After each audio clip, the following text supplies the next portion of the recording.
Thanks for staying with us. Welcome to the news at 5 on Channels Television. I'm Joke Rogers. Here are the top stories this hour. The Delta State government is opening up new opportunities for investors, with Governor Sheriff Oborewore unveiling plans to boost agriculture and grow the state's economy. The governor also set aside $100 million as viability gap funding to de-risk new investments in the state. He was speaking at the Delta State Economic and Investment Summit 2026 in Asaba, where he announced that more than 12,000 hectares of farmland have been set aside for agricultural investment as part of his administration's agro-industrialization drive.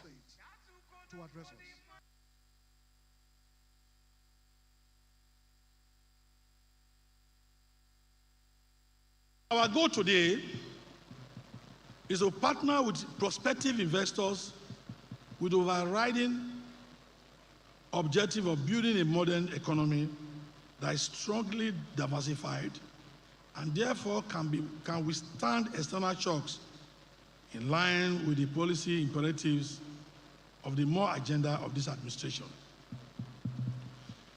This administration believes in a data-driven development model that is private sector-led and create opportunities for our teeming youth population. Our primary goal today is to partner with interested parties to maximize our state competitive advantages, develop the non-oil sectors of the economy, create jobs, accelerate economic development, and achieve sustainable development. In view of the foregoing, our ease of doing business incentives are top-notch, ensuring that prospective investors have the conducive atmosphere to operate seamlessly and profitably.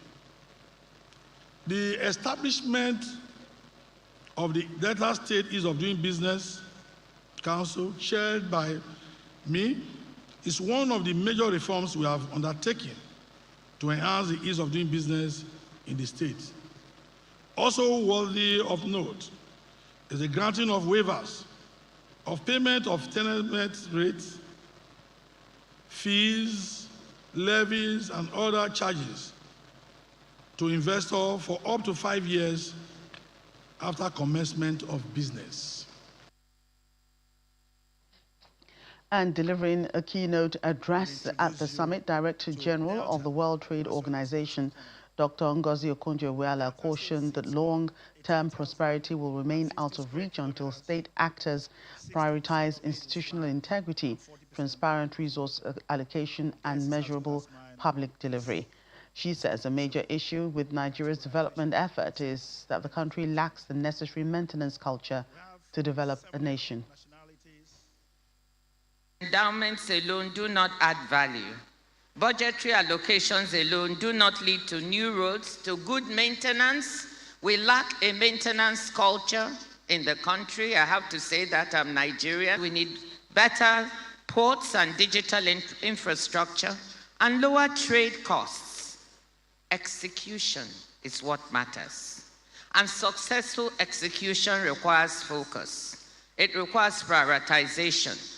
Governments can improve infrastructure and regulatory frameworks for a specific location, which in turn allows for the pooling of labor, inputs, and ideas.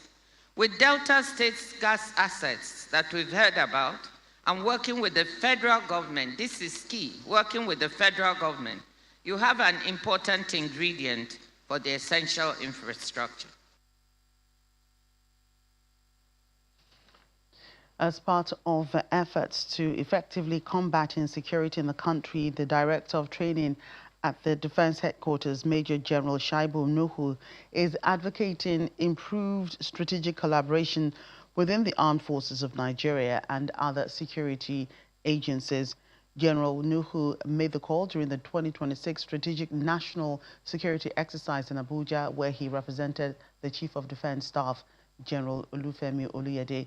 He says the fight against insecurity requires a comprehensive whole-of-society approach predicated on interagency collaboration among security agencies and relevant critical stakeholders. The National Defense College is hosting the 2026 Strategic National Security Exercise as senior officers from the various services converge to brainstorm on the security challenges bedeviling the country.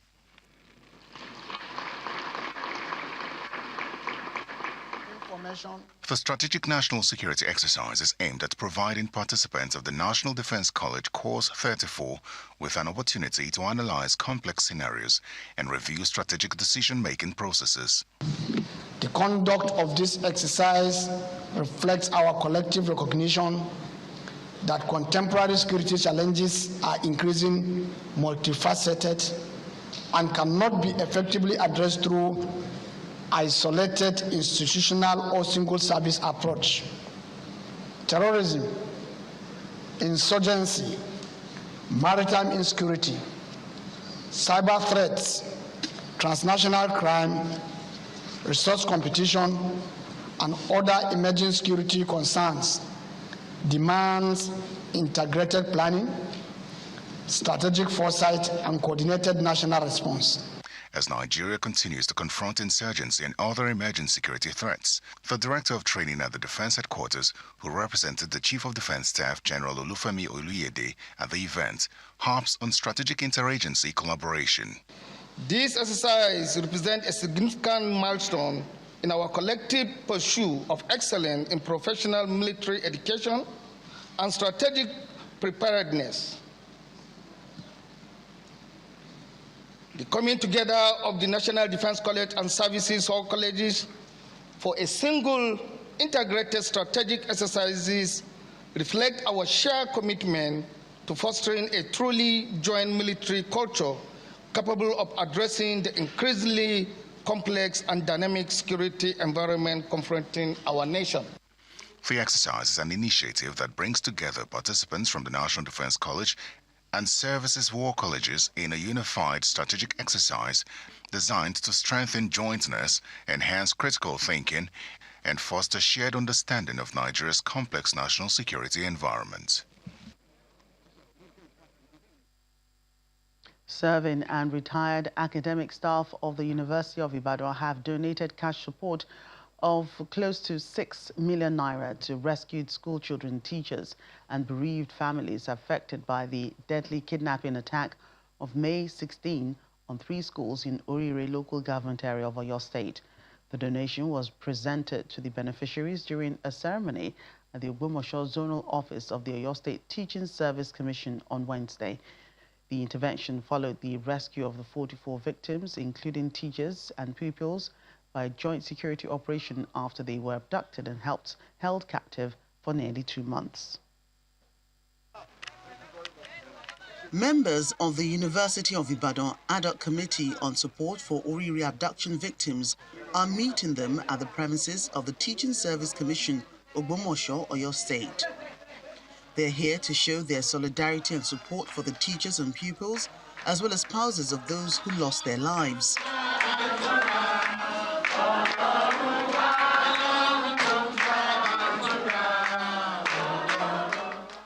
It's another emotional moment as the children and their teachers narrate their ordeal in captivity.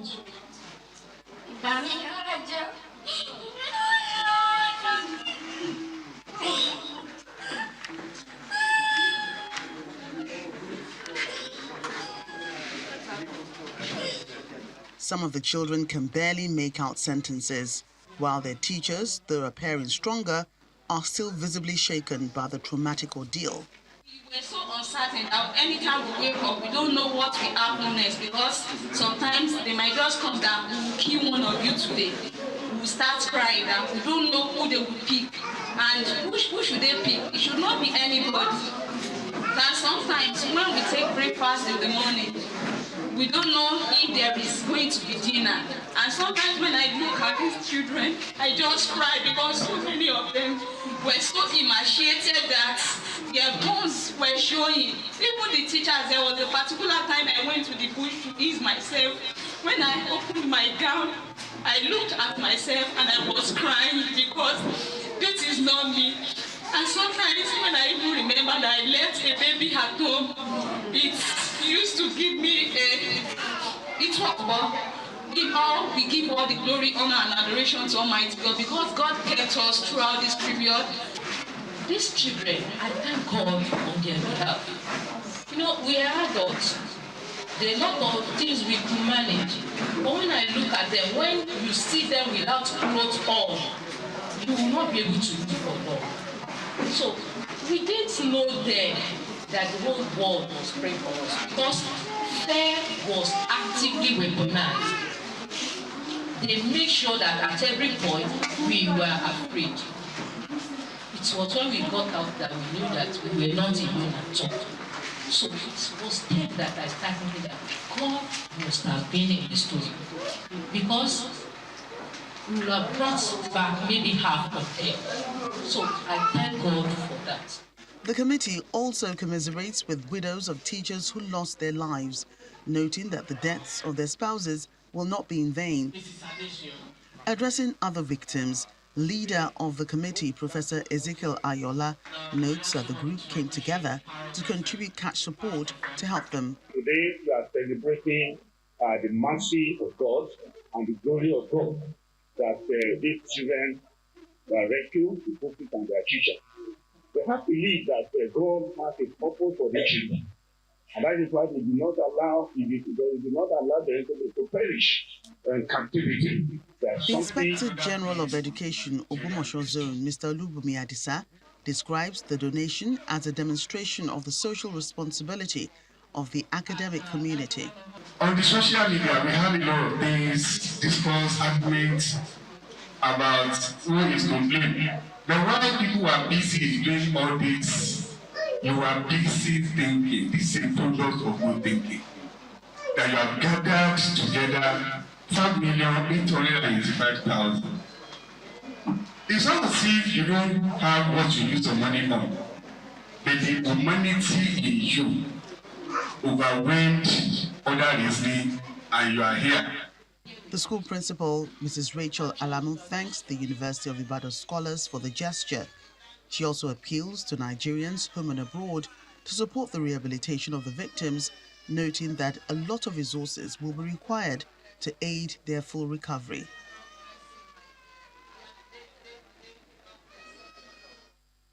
When we come back on the news at 5, African Peace Fellows seek victim-centered approach to peace building. That's in a moment. Please stay with us.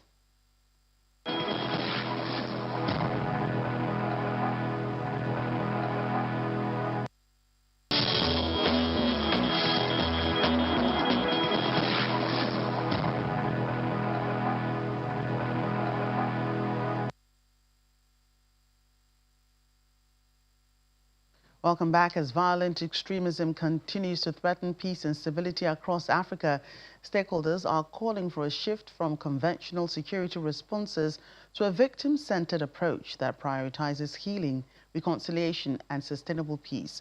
This was the focus of a conference organized by the National Defense College in collaboration with the Center for African Peace and Conflict Resolution in Abuja.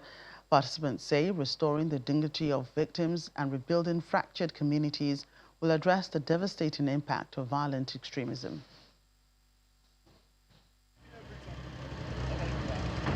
The scars of violent extremism often outlive the attack themselves, leaving thousands of victims struggling to rebuild their lives. This is the premise of the African Peace Fellows Conference, organized by the National Defense College in partnership with the Center for African Peace and Conflict Resolution. Security experts and policymakers are here to examine how restorative justice can contribute to lasting peace across the continent. Themed Restorative Justice and Management of Victims of Violent Extremism in Africa, the conference explores practical approaches to supporting victims while improving on peace-building efforts.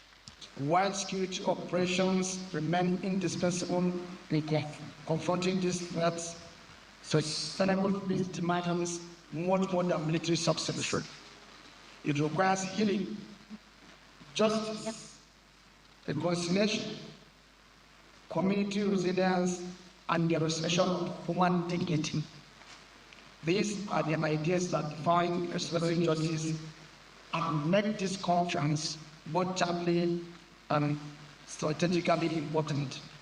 The director of the Center for African Peace and Conflict Resolution underscored the importance of restorative peace, noting that victims must be at the center of recovery efforts. It is very, very important to explore where and how restorative justice practice could provide the middle ground between those who call for retribution or punishment versus rehabilitation. And neither the victim-centered approach nor the accountability measures we talk about for the offender are opposed to each other. They can be carefully, thoughtfully, deliberately, strategically, balanced to meet the needs of the victim, the person that has experienced the harm.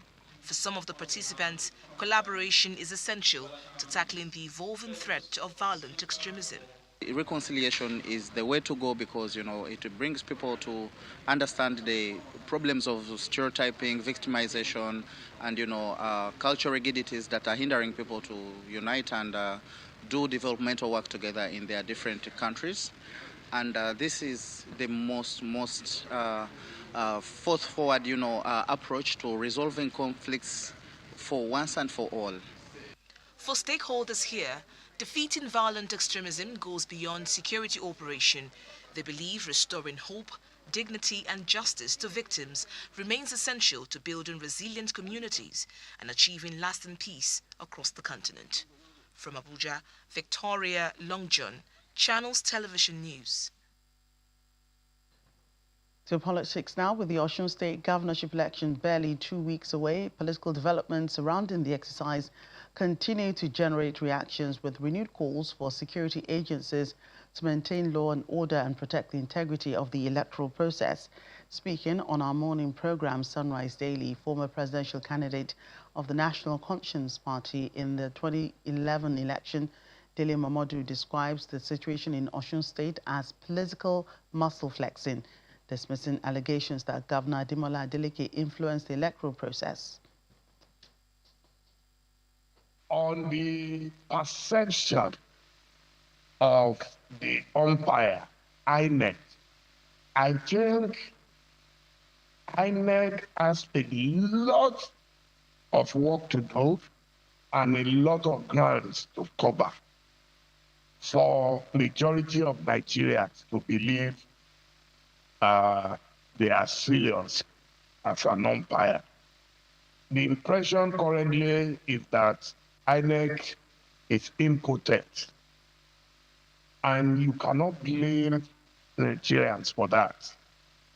There is a Yoruba proverb that a woman whose child has been killed before by a witch sees every woman as a witch.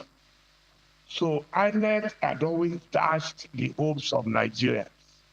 So don't be surprised if Nigerians see INEC as a witch that will continue to kill and suck the blood of its victims. But what we are witnessing in Osun State is muscle flexing.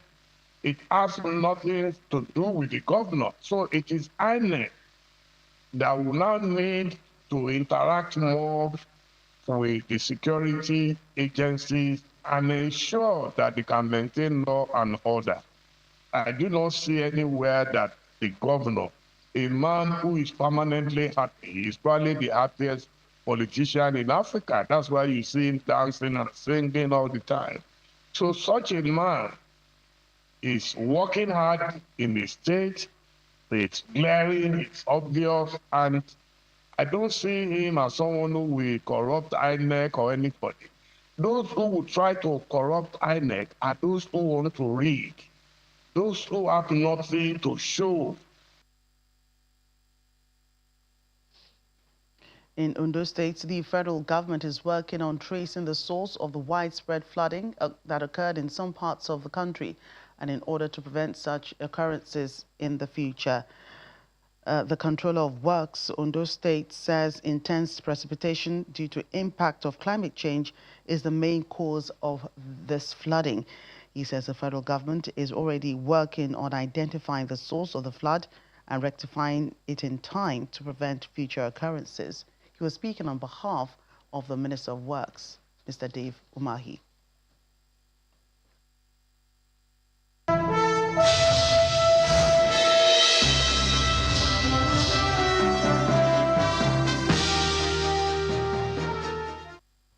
Business News, renowned Pan-African scholar Professor Patrick Lumumba is challenging African leaders on the to tap into the unused 1.5 billion market available in Africa. Speaking at the Delta State Economic Forum 2026 edition in Asaba, Professor Lumumba says Africa's biggest challenge is not a lack of resources, but a failure of leadership and accountability.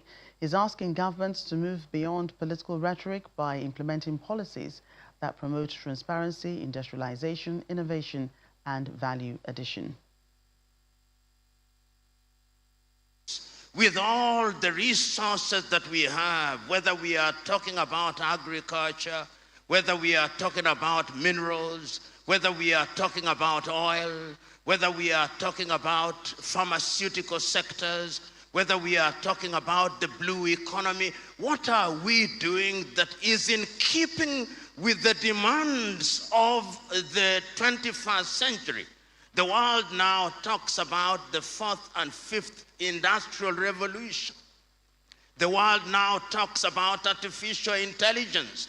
But I always ask my fellow Africans who are quick to talk about artificial intelligence, who controls the artificial intelligence that we consume in the continent of Africa? It is not us. It could be withdrawn in the twinkling of an eye, and we go back to the dark ages. So the question is, as you are here in Delta, having identified the critical areas and the strengths that you have as a people, what will we do? Well, Kogi State is betting on infrastructure-led development to unlock new opportunities for trade, investment and job creation. The state government says the Lokoja ultra-modern market, currently under construction, will become one of Nigeria's largest and most advanced commercial centers, strategically positioned to leverage Kogi's location at the crossroads of the country, designed to accommodate traders from 7 existing markets. The project is expected to ease traffic congestion, improve the business environment, strengthen small and medium-sized enterprises, and boost internally generated revenue. Officials say the development forms part of the state's broader urban renewal agenda to transform Lokoja into a modern commercial and investment destination. Nigeria's rising government revenues are coming under closer scrutiny amid concerns that they may not accurately reflect improvements in the broader economy. CEO CFG Advisory Tilewa Adebajo says inflation, currency depreciation and the removal of fuel subsidy have inflated nominal revenue figures while eroding household purchasing power. He calls for greater transparency and accountability in the presentation and management of public finances. What you have in the system is what you call money illusion. And when you have money illusion in a system, you tend to confuse the nominal value of that money with the real value, which has to do with purchasing power. And to excavate matters, around about the same time, because of the way those reforms were implemented, inflation hit close to 35%.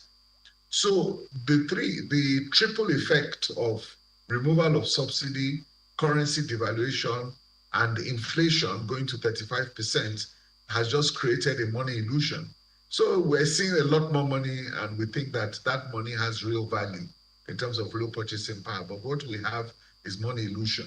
So I think what is important for me now is for us to have a serious discussion on this with numbers and figures. What the finance minister needs to address is the breakdown of the process.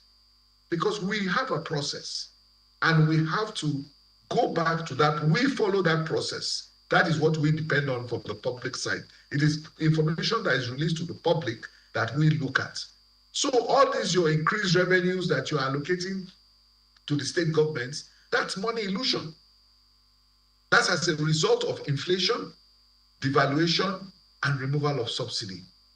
That is why you are seeing where that money, and then the foreign exchange, that you are looking at changing all this money there.